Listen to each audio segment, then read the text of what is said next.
So there is a absurd amount of Papa John's product placement in this movie. It actually started to work on me. I really wanted Papa John's towards the halfway point of this movie, but then I realized it's Christmas Day. What am I gonna do? For once, product placement actually worked on me, and I can't even obtain what I want. The Secret Life of Walter Mitty is directed by Ben Stiller and stars Ben Stiller. It also stars Kristen, Wiig, Sean Penn, Adam Scott, and Shirley MacLaine. This movie is basically about the biggest daydreamer out there. He will literally just freeze and just start imagining these humongous worlds. Someone will be talking to him and he'll just zone out, and we'll actually see what he imagines. He'll jump off a bridge, he'll save somebody from some burning building or something, and we get to see all these interesting visual things that he imagines in his mind. Because his real life is so uninteresting to him that he starts to use his imagination as a way to make his life better, in his mind at least. And Walter works for Life magazine. He processes negatives of photos that photographers send to him. Sean Penn is this famed photographer who sends him this group of negatives, and he says negative 25 is the absolute one that must be on Life's cover. When Walter can't find that negative, he decides to set out on an actual adventure that's not in his mind to find Sean Penn and figure out where this photograph is. Now, I've heard a lot of mixed things about this movie. It's really splitting the board of people, and I can see why. There's pros to this movie, there's cons to it. I don't think it's a terrible movie. In fact, I actually enjoyed a fair amount of it.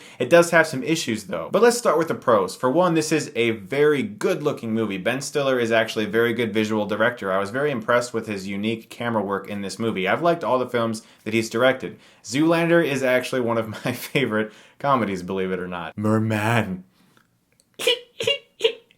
Merman! And Tropic Thunder was hilarious too. This is his first venture into a film that is slightly more serious though, even though it does definitely have an air of comedy to it. And this is a sporadically funny movie, and a lot of the humor kind of revolves around this cute PG-like joke thing that they got going between Ben Stiller and Kristen Wiig in this movie. Sometimes it works, sometimes it doesn't. It's nice to see Kristen Wiig actually play a character though, and not just this absurd thing that she does a lot of times in movies. She's a funny actress, I like her. Some other things that I did like about this movie were Sean Penn himself. I thought he added something really cool to this movie, and he seemed just so laid back. He really encapsulated what a photographer is actually like, because my father's a photographer, and he will sit sometimes, my dad will just sit in a location for hours waiting for the perfect shot that he wants to get.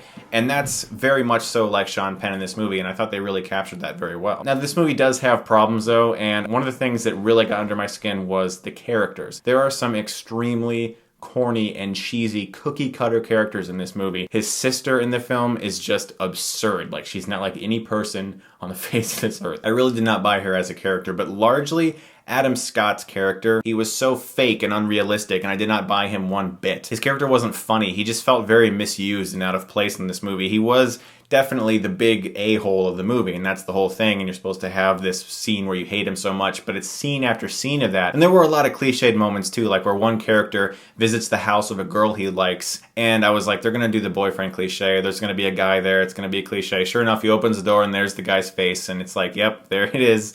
And I knew that was coming a mile away. And certain scenes towards the end of the film, you can just predict how everything is gonna happen, because there are so many cliches in this movie that really brought it down, in my opinion. There are certain times in the first act of the film where he's having all these imaginative visions that it didn't really fit in, and I understand, I can't really say that it's totally inconsistent, because obviously when you're having a character sitting down on a bench in one scene and all of a sudden he's literally jumping off a bridge for no reason, that is totally inconsistent, but that's kind of the point of it. But it was kind of jarring and not as funny as I think they thought it was. Once he sets out on his adventure though, I did have a lot of fun with the movie, and as I said, it looks great. There are some stupid parts to it though, like throughout the entire film, a phone customer service agent from eHarmony continues to call Ben Stiller, like on his personal phone, just to chit chat, and like that would never happen ever. It has a point in the movie, yes, but it just would never happen. Also, for some reason, the title of this movie in the opening titles of the movie appears twice. They show it twice, and it seemed like maybe they thought it was too small and hidden from your average audience member the first time they show the title, so in the next scene they show it again really big, and I was like, yeah, I saw it the first time, why are we seeing the title twice?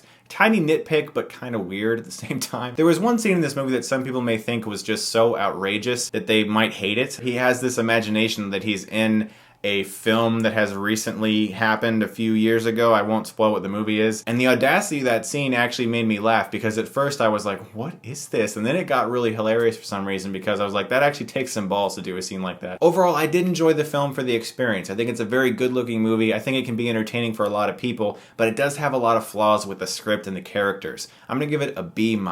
So guys, thank you very much for watching this. I will have my best and worst of the year videos up very soon. Thanks very much, guys, and as always, if you like this, you can click right here and get Stuckmanized.